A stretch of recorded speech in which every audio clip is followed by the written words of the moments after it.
The cat waited for them at the entrance to the park. It followed them around as they walked and played and explored. The boy with the thin sweater called the cat by one name. The girl in the loose-fitting dress called the cat by another. Sometimes they would switch the names, or change them altogether. The boy and the girl started to grow older. They started to go to the park less and less, till eventually they only went back to go check up on the cat. Then came a time when the cat was no longer at the entrance.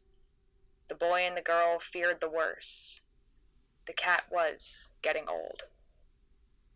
They went on a search, at the very least to find the body to bury it.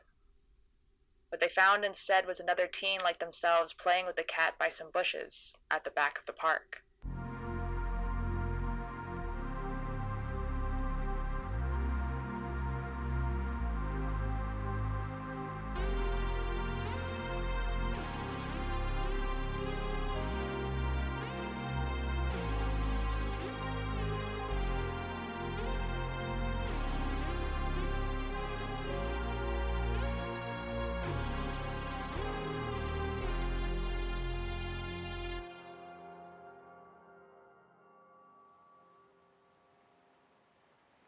It wasn't raining today. The clouds had gone and the sun was out. It wasn't warm, exactly, but he didn't feel the need to rub his hands together every time they were digging in the dirt, or pruning a flower, or pulling a weed. He was on his own today. He didn't need much help like he did with moving the large flower pots around, or carrying large amounts of flowers. So he was on his own today. Just him, the sun, and the plants. And, well, the fisherman statue. He used to love working on the flower beds around this part of town. Right by the ocean, beautiful walkway, no awkward angles or uncomfortable positions. Just a few pots and bushes to tend to. Trim the bushes, remove the weeds, retill the soil, and plant new flowers. They were always flowers that would only last the season. He thought that was a shame. Flowers planted just to look pretty for a few months. In the winter, they even just put pine tree twigs in the soil, just for the aesthetic, not for them to grow. However, it did mean he had a job, and planting beauty was a pretty good job at that. He glanced at the fisherman statue and took a deep breath. Planting beauty. He was planting beauty. It was a nice day, not a cloud in the sky, a cool breeze. It was fine. He was fine. The fisherman's statue had a few flowers in his hand. He always had a few flowers in his hands. The way his hands were carved made a perfect bowl to place them in, although it did make it hard to see what the statue was supposed to be doing. The gardener was working his way up the walkway, getting closer and closer to the fisherman's statue. As he did, the flowers in the fisherman's statue's hands became clearer and clearer. One was purple with round petals. The gardener saw this flower very often. He was even planting some by the walkway now. A windflower was its common name, although the ones he was planting on the walkway were red and white. But it was a common enough flower. There could be some growing on the rocks at the beach below, or someone could have gotten one from the flower shop up the road, or even brought it all the way from their house. It was a common flower.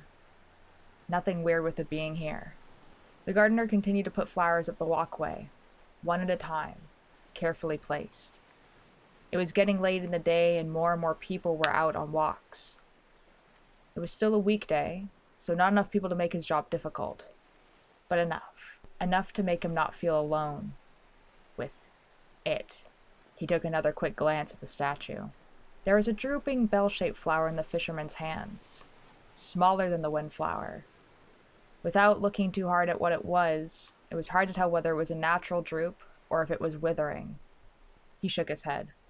It didn't matter what flower the fisherman's statue was holding. All he had to do was his job. That's it. He was right in front of the statue now, back turned to it.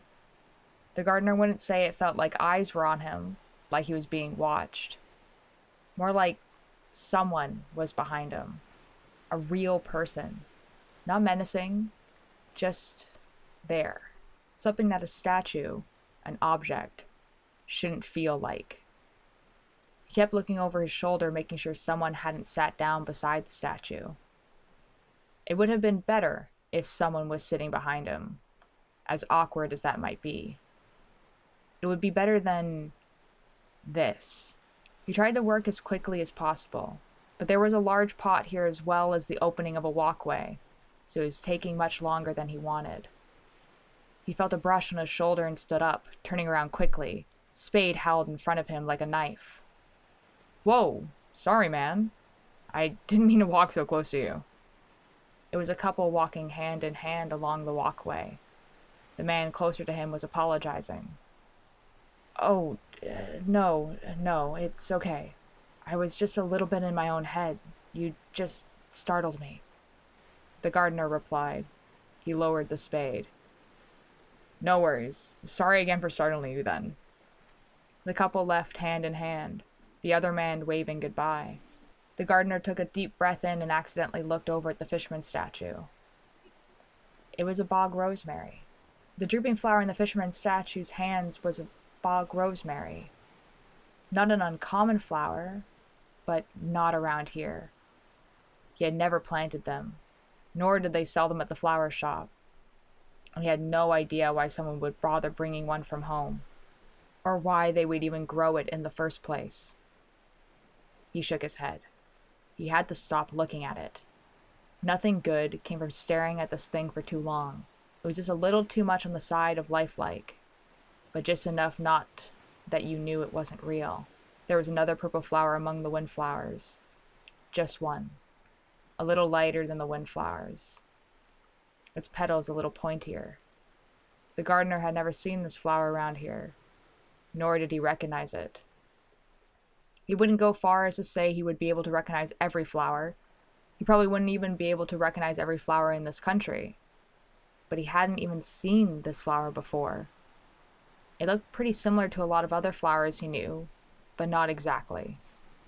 Either the leaves weren't the right size, or the stem was too long, or the inside of the flower wasn't right. He took a photo of the flower on his phone. He would look it up later. Maybe it was a common flower. He turned back around and started working with the plants again. Maybe he didn't look up the flower later. Maybe he didn't want to know. Maybe he could just ignore it. He could stop trying to figure it out. He didn't need to know anything more about this unnerving statue. A ringing started in his ears. He sat up straighter. He knew that sound, had seen what it does. But it was day. Surely it couldn't happen during the day. Above the fisherman statue was a broad perch for birds. Midway up it was a streetlight. And it was flickering. It shouldn't even be on, let alone flicker. It wasn't bright, but the sun was out. The blue light was starkly visible despite the sun, despite the flickering, despite that the light once again shouldn't be on. It flickered, faster and faster. The gardener looked around to see if anyone else noticed. There weren't many people around, and the few that were mostly looking at him. The few that had to walk by him gave him a wide berth, or as much as they could on the small walkway. Why weren't they afraid of the light? Or at the very least curious?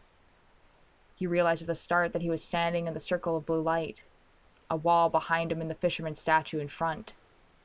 He hesitated only a moment with the thought that he couldn't abandon his tools. But then it was too late. He must have tripped and fallen in his bid to escape the light.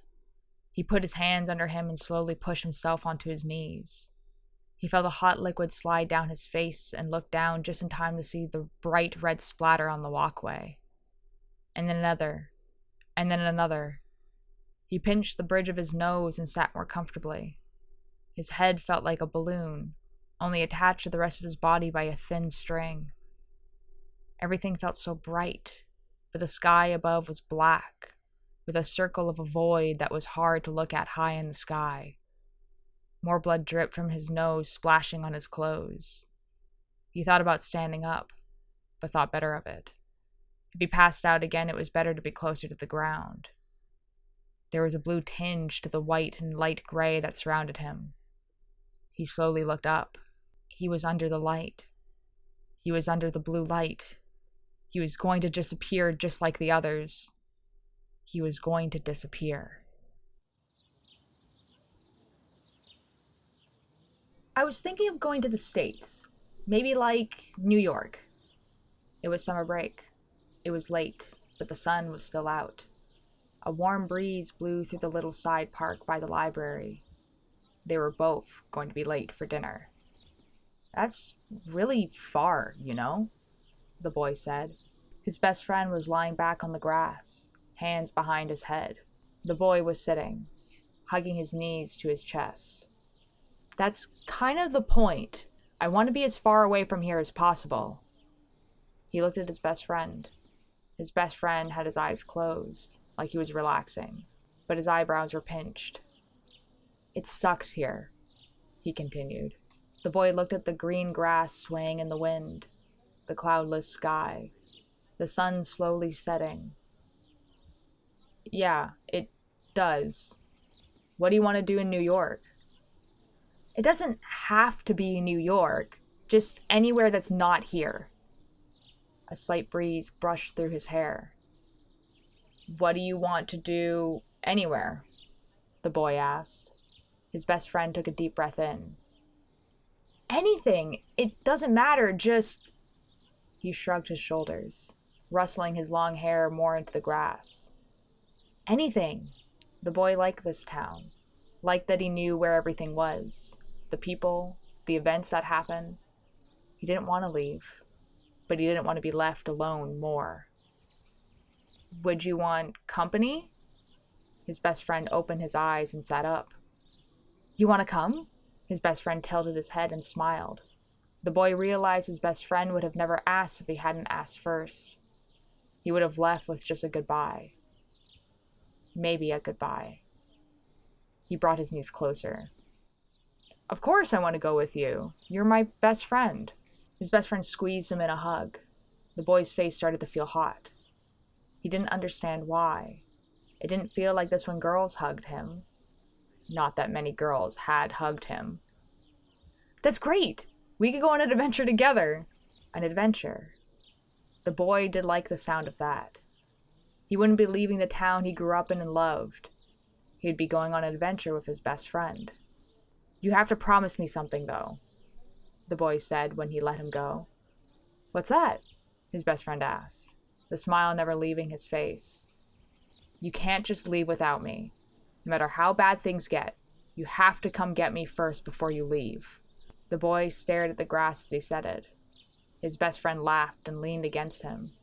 The boy could feel his face getting even hotter. Of course, of course. I promise I will not leave this town without you.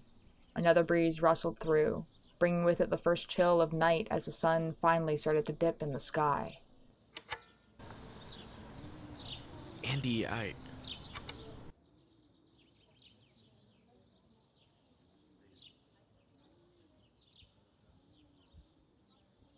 The girl couldn't believe what she had just seen. Someone had just jumped off the pier at the end of the one-way street. A real person. Not one of the silhouettes. A person that could be out of the blue light. Then the figure had returned, a spinning orange light following it. What had the person left on the bench? Why did the figure take it? She sat up from the hard floorboards of the pier and rubbed at her lower back. What she would give to just have a comfy place to lie down. It felt weird to be able to use both her hands at the same time, not having to worry about keeping balance. She leaned on the new foot, expecting pain, expecting it to not really be there and falling down. Neither happened. It was just cold, having no socks or shoes to cover it. It'd be ironic to lose it again because of frostbite, but it didn't seem to work that way. She hadn't lost her fingers or nose to it yet, despite how cold it felt during the winter. And she didn't get sunburnt during the summer either. No. It seemed like the only things that could harm her were the creatures, the figure, and herself. She let out a breath. What was she supposed to do now? There was only so much thinking about things she couldn't control, nor have any answers to, she could take. It was just too much new stuff she couldn't do nothing about. But there wasn't really anything else to do but think. You can only count the black dots in the sky so many times. She was facing away from the shore. She hardly ever faced away from the shore. She kept imagining one of those creatures suddenly appearing, and for some reason this time they could reach into the light. There was nowhere for her to go. She would rather not see it coming. She usually faced the shore. The night tonight was clear. The ocean as calm as an ocean gets. The islands she knew to be there never got that much clearer, although she was sure that back then she had been able to see them, even at night. Clear enough that on the closer islands you could see the individual trees. Now they were always like a background painting, just enough to give the impression of islands on the ocean. The stars in that direction were like black smudges of ink, while the stars right above her were as crisp as something she could reach out and touch. She didn't look out this way much. When she had done it while sitting on the wooden ground looking through the bars of her cage as she still thought of them, too tired to stand on one leg for long without leaning on the rail. Now she could see it. A line in the ocean barely visible. If she hadn't seen the orange light and how it shined out that way like it was hitting a wall, she doesn't think she would have noticed it at all. But there it was. A line where the crisp waves smoothed out looking like unfinished brushstrokes. An object in the water, swimming against the waves. Not fast, but something that must have a will of its own. The girl watched it move slowly just on the other side of the line. The girl instinctively took a step back. Maybe there were monsters out there. Different monsters. Maybe that line was a barrier like the blue light. Maybe it wasn't. The object was moving parallel with the line in the ocean, coming closer to her. She hoped it kept going. She hoped the line really was a barrier. She hoped that if it did come closer, the blue light could stop it. It stopped facing her. She took another step back despite the still great distance between her and it. At first, it looked like the object was still, the waves around it making it bob up and down. Then it got bigger and bigger. She let out a breath when she realized the object was the size of a person. She drew one rapidly back in once she realized so were the silhouettes, and they could eat you alive in seconds. She tried to watch it for as long as she could, but the blue light didn't reach all the way to the other railing, and soon the object was close enough to be obscured by the dock itself. She waited a few seconds to see if it would reappear. It didn't. It must have gone underneath the pier. She went to the railing that by now was her most familiar spot in her whole cage. She scanned the waves below and a little to the side. She would think she would see it, but then it would turn out to be a log, or seaweed, or swirling sand. She stared at the waves for a long time. Maybe whatever it was sank to the bottom of the ocean, just out of sight. A hand on her shoulder, a scream, hoarse and broken and quiet. But it was a sound. She could hear herself scream. She was so paralyzed by the realization that she let the hand turn her around with no resistance. A boy stood in front of her, round-faced and a little short. She could hear his heavy breathing, the wind around, the rumble of the ocean below, but it wasn't loud and shocking, not like when the figure had plunged her back into sound. It was soft, gentle, like she was relaxing at the beach. It was nice. He was also soaking wet. "Who are you?" he asked, shaking a little.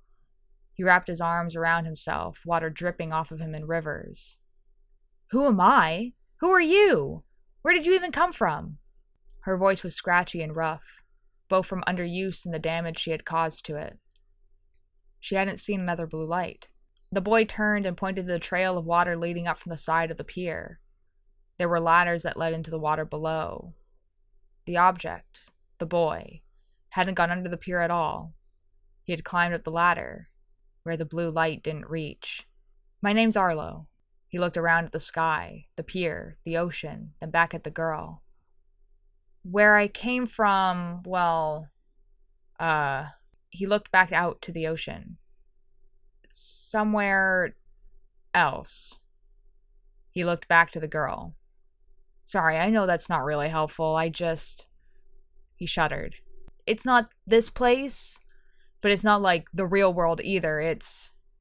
The girl's thoughts raced. Terrifying, dangerous, unbearable, wonderful, the boy finally said. He stopped shivering. It's wonderful. The possibilities out there are boundless. His face grew hard.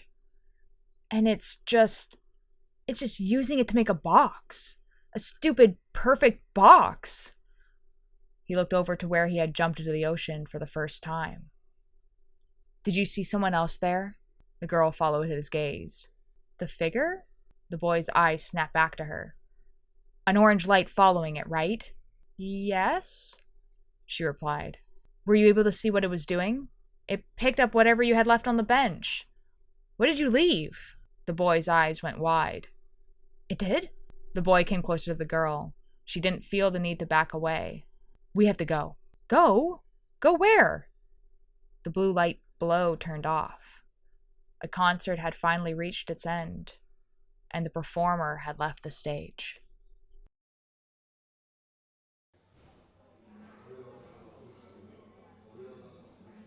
We hardly get to see you anymore. It feels like we haven't hung out in forever, one of her friends said. They were still a few months away from show day, but she was already feeling the pressure. She hadn't gotten the lead role or anything, but it was still a role she wanted to do her best in. Can't you just skip this once? Missing one practice can't be that bad, her other friend said. They both didn't get it. This was just a silly, forgettable school play to them. To her, it was the start of everything. She wanted to be a star, to awe audiences, to be admired. But if she wasn't willing to put her all into this, then how could she say she always tried her hardest? I can't, guys. I need to go. I know we don't hang out as often, but it's only for a little longer. And we'll have all summer. Oh, speaking of summer, did you see they're building a new pier near where you live? Said her first friend. Oh yeah, I saw that. What's it even for? It's so high above the ocean, it's not for boats, right? Said her second friend. No, it can't be. Unless there were really, really tall boats. Or maybe you have to climb the mast to get off.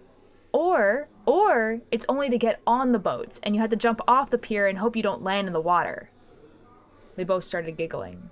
The girl joined in a little late. You know what? The girl said. When it's done being built, I promise you two we will go. To some boring dock? I mean, sure, but it doesn't seem all that fun, her second friend said. Well, why don't we go at night then? The girl said. Could be spooky. Maybe. Her friends both looked at her, then each other. Her first friend's lips twitched up. Sure, that does sound fun. You promise? Of course, she replied immediately. Pinky promise? Her second friend asked. She held out her pinky. Her first friend followed suit. The girl brought her pinky to both of theirs. Pinky promise.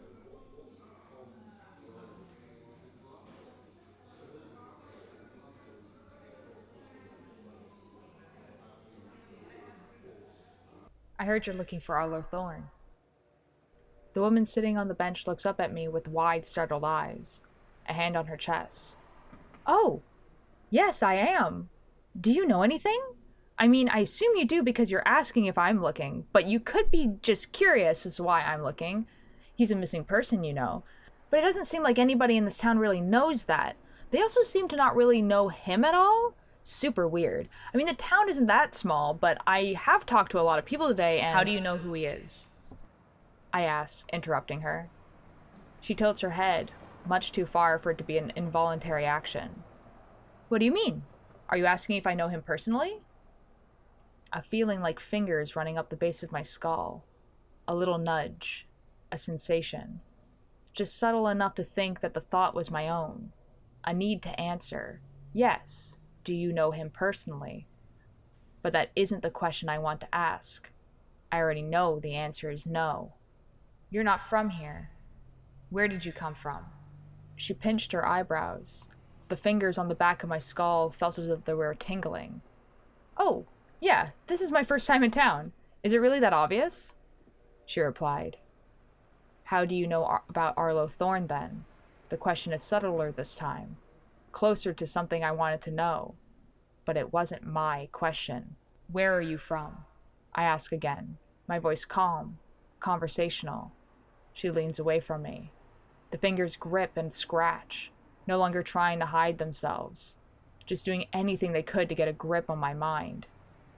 The mainland. I was hired as a private investigator.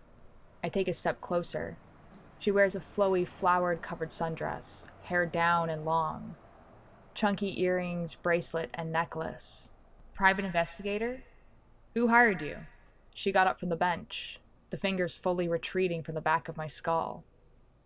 That's confidential. Do you know anything about the disappearance of Arlo Thorn? 'Cause if not, I don't have anything to say to you. She started to take a few steps away.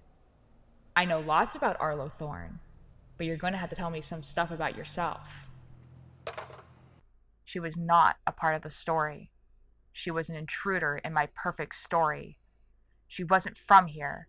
She wasn't from anywhere near here, not just the mainland, further, much further. Someone was adding characters to my story. Oh, okay, she said, holding her arms stiffly at her side. Do you know about any strange things happening in town? Like ghosts, or rumors, or urban legends? I grinned. So it was like that. She wasn't a private investigator. Yes, I do. It's said sometimes that the streetlights in this town will flicker to blue.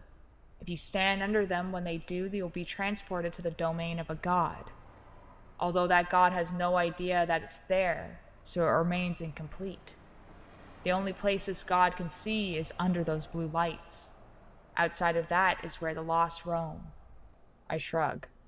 Or that's a story I was told. Seems like people would be a lot more worried if it were true, don't you think? No one has told me that story. Maybe I just made it up. She squinted hard at me then, the sensation of fingers going from the base of my skull to the top. Another question popped in my mind. I didn't even give it enough time to form. You're doing that, aren't you? Her eyes widened. Then she took a deep breath. Her demeanor went from a scared, skittish woman to one that was confident and in control. So it was all an act. You know what's going on here. The airiness in her voice was gone. Yes, I answer, although it wasn't a question. You know information on Arlo Thorn. Again, not a question. Yes, I answer anyway. And more, I know where he is right now. She looked away, her eyes fixing on something only she could see. And what you want is information on us. Yes, seems fair, don't you think? She tapped her fingers on her phone. Fine, she finally said. At the office, though, so you're gonna have to follow me. Of course. We walked the rest of the way in silence. Miri? A person gets up from the desk when the woman opens the door. The person rushes over to her. They look like they haven't been sleeping in a few days. Shirt wrinkled, suit hanging loose off of them, hair uncombed and face unshaved. Then they lock eyes with me. A buzz starts behind my eyes and travels down my neck and face. For a moment, the person in front of me appears large and menacing.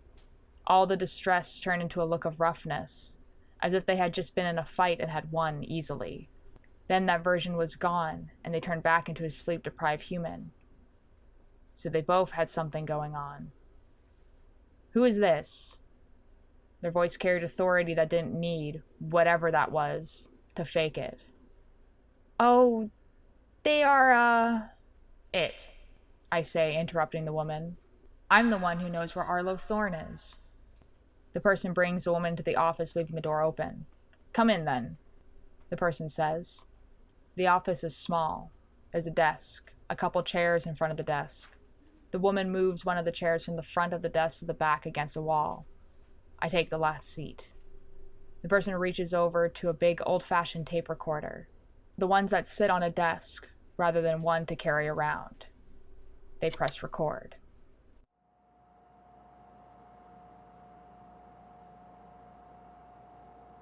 She cleaned hotel rooms, the big hotel by the ocean. She cleaned hotel rooms, the biggest building in town. She cleaned hotel rooms. It had a high-up view of the pier, the walkway, the stage, the park. She cleaned hotel rooms. She tried to not look out the windows. The windows that looked over the ocean, the pier, the walkway, the stage, the park. She had worked at the hotel for a long time. She didn't look out the windows. Pain.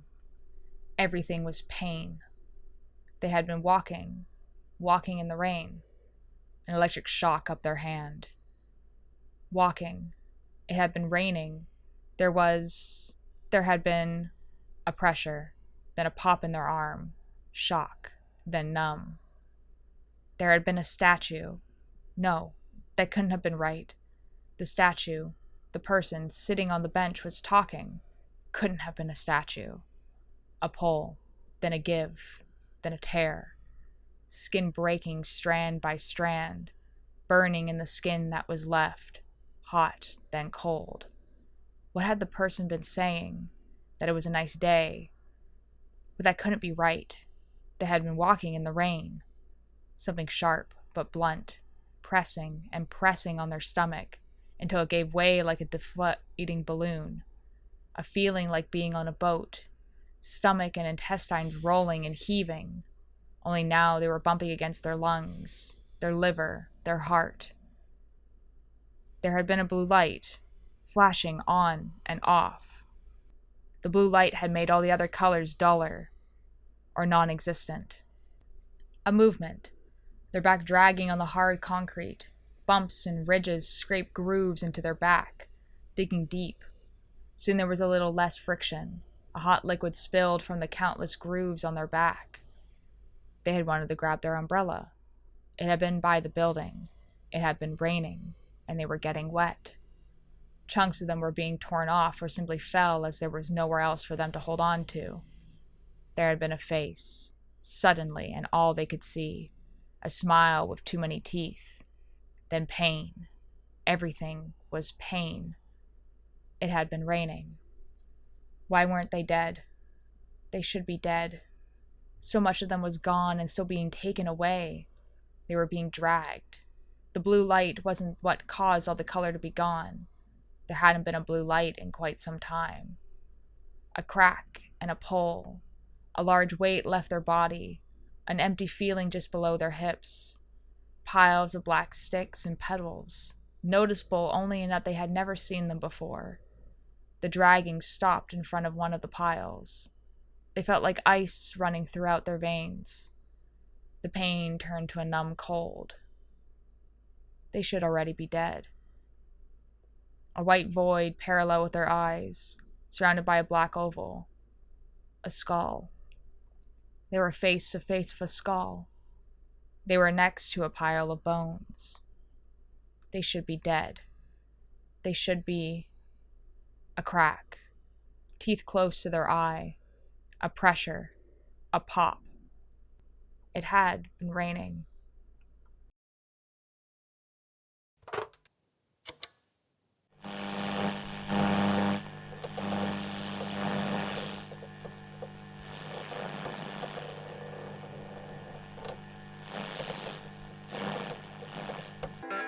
Wonder what they do if the people all knew.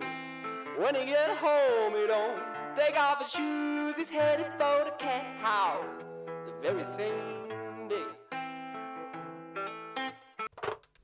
A boy and a girl holding a cat.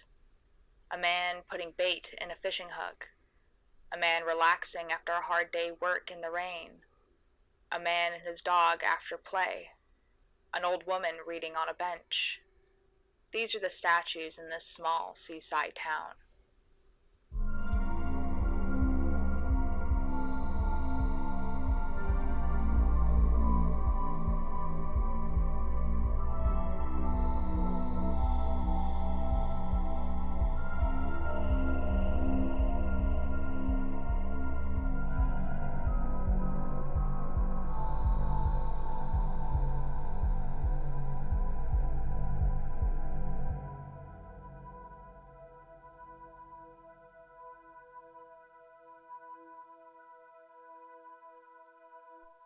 Blue Flickering Streetlight is written, edited, and performed by Carmen Knight and is produced by Lanturans Aura. Intro and outro music is by Alexander Kordov. Logo is by Raccoon with a Spoon. The boy under blue light is voiced by Dodd. Everybody Thinks You're the One to Get Away is used with permission by Blue Jay Walker. All other sounds are either recorded by Carmen Knight or are from freesounds.org under Creative Commons. For updates, follow us on Instagram, Blue Sky, or YouTube under Lanturans Aura, Tumblr under Blue Flickering Streetlight, Twitch and TikTok under UltearLight, or visit our website lanturnsaura.com. This is also where you'll find transcripts of episodes. All links in show notes. Thank you so much for listening.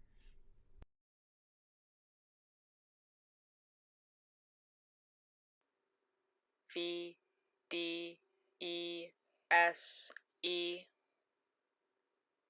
DEV VTTO WDT EXWDPSV